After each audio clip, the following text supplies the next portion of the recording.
Okay, അപ്പോൾ നിങ്ങളുടെ ആവശ്യപ്രകാരം നമ്മളിപ്പോൾ ചിക്കൻ ബിരിയാണി ഉണ്ടാക്കാൻ പോകാം. റെഡിയാണല്ലോ? ചിക്കൻ ബിരിയാണിക്ക് എന്തൊക്കെ ഐറ്റംസ് വേണം? വേഗം പറ. ചിക്കൻ വേണം, അല്ലാതെ തന്നെ മട്ടൻ കൊണ്ട് ചിക്കൻ ബിരിയാണി ഉണ്ടാക്കാം. പിന്നെ അരി വേണം. എന്തരി വേണം? കുത്തരി, ചാക്കരി പറ്റില്ല, ബസുമതി അരി, ചെറിയ അരി. പിന്നെ സവാള വേണം, മസാല വേണം, മുളക്, തക്കാളി. പറഞ്ഞ സാധനം എല്ലാം ഞാനിവിടെ എത്തിച്ചിട്ടുണ്ട്. ഒരേ ഷോപ്പിൽ നിന്നാണ് ചിക്കൻ, ഒരേ കൈൻഡ് ഓഫ് ചിക്കൻ, കുടുംബത്തിൽ പറഞ്ഞ സഹോദരങ്ങളായിട്ടുള്ള ചിക്കൻസ്. ഓക്കെ, ഒരേ കൈൻഡ് ഓഫ് എണ്ണ, ഓയിൽ, പാത്രം തുടങ്ങി നിങ്ങൾ ഈ പറഞ്ഞ എല്ലാ ഐറ്റംസും ഒരേ കടയിൽ നിന്നാണ് മേടിച്ചിരിക്കുന്നത്. അതായത് ഒരേ ക്വാളിറ്റിയിലാണ്, ഒരേ ക്വാണ്ടിറ്റിയിലാണ്. ഓക്കെ ആണല്ലോ? ഇതേ മുമ്പ് ഇരിപ്പുണ്ട്. വേഗം പാചകം ആരംഭിച്ചു. 30 സെക്കൻഡ് കൊണ്ട് ബിരിയാണി ഉണ്ടാക്കി.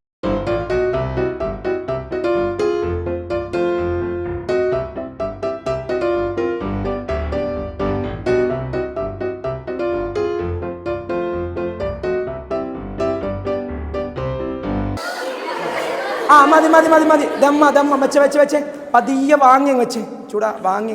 ആ കൊച്ചിനെ മടിയിലോട്ട് കൊണ്ട് വെക്ക് കേട്ടോ. എനിക്ക് ഏറ്റവും ഇഷ്ടപ്പെട്ടത് ഈ കൊച്ചു പാചകം ചെയ്ത നമ്മുടെ ടീച്ചർ. ആദ്യം കോഴി അങ്ങോട്ട് എടുത്തിട്ടുണ്ട്. നിനക്ക് വേണമെങ്കിൽ നീ വേഗം, എനിക്ക് അത്യാവശ്യമാണ്, ആ പുള്ളിക്ക് വേണ്ടിയിട്ടാണ്. ബിരിയാണി റെഡിയാണല്ലോ?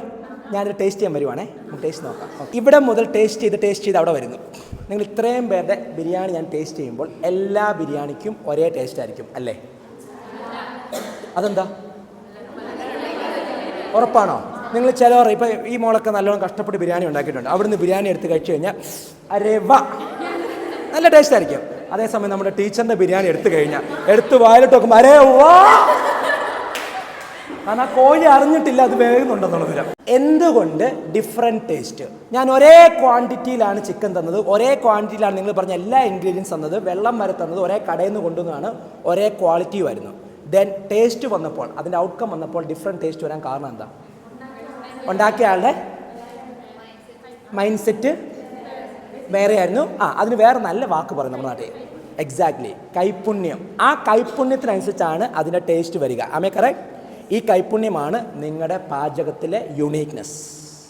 ഏതൊരു കാര്യവും നിങ്ങളുടെ കൈകളിലേക്ക് ഏൽപ്പിച്ചു കഴിയുമ്പോൾ നിങ്ങളുടേതായ ഒരു കൈപ്പുണ്യം, ഒരു ക്രിയേറ്റിവിറ്റി അതിനകത്ത് ചേരും. ആ ചേരുമ്പോൾ ഔട്ട്കമ്മിലൊരു ഡിഫറൻസ് ഉണ്ട്. ആ ഡിഫറൻസ് ഈ നാട്ടിൽ ഏത് തരത്തിൽ ഉപകാരപ്രദമാക്കാമെന്ന് ചിന്തിക്കുമ്പോൾ നമുക്കിവിടെ ഒരു സ്പേസ് ഉണ്ടാകും. നമുക്കിവിടെ ഡിഫറെൻ്റ് ആയിട്ടൊരു സംഭവം ക്രിയേറ്റ് ചെയ്യാൻ പറ്റും. അത് നമ്മൾ ചെയ്യേണ്ടത് അൺലീഷ് യുവർ യുണീക്നെസ്. നിങ്ങൾ ഈ ലോകത്തേക്ക് എന്തെങ്കിലും കോൺട്രിബ്യൂട്ട് ചെയ്യാൻ ആഗ്രഹിക്കുന്നെങ്കിൽ നിങ്ങളുടെ ഉള്ളിലുള്ള ആ യുണീക്നെസ്സിനെ എക്സ്പ്ലോർ ചെയ്യാൻ ആരംഭിക്കുക. അവിടെയാണ് നിങ്ങൾക്ക് ഇവിടെ സ്പേസ് ഉള്ളത്. ഒരാൾക്ക് പകരം വരുമ്പോൾ ആ വ്യക്തിക്ക് വെച്ചിരിക്കുന്ന സാലറി നിങ്ങൾക്കുള്ളൂ. ഒറ്റയാനായിട്ടാണ് വരുന്നെങ്കിൽ, പുതിയ സംഭവമായിട്ടാണ് വരുന്നെങ്കിൽ നിങ്ങൾ പറയുന്ന സാലറി ആയിരിക്കും ഈ സമൂഹം ഒരുക്കി വെക്കുന്നത്. Explore your uniqueness.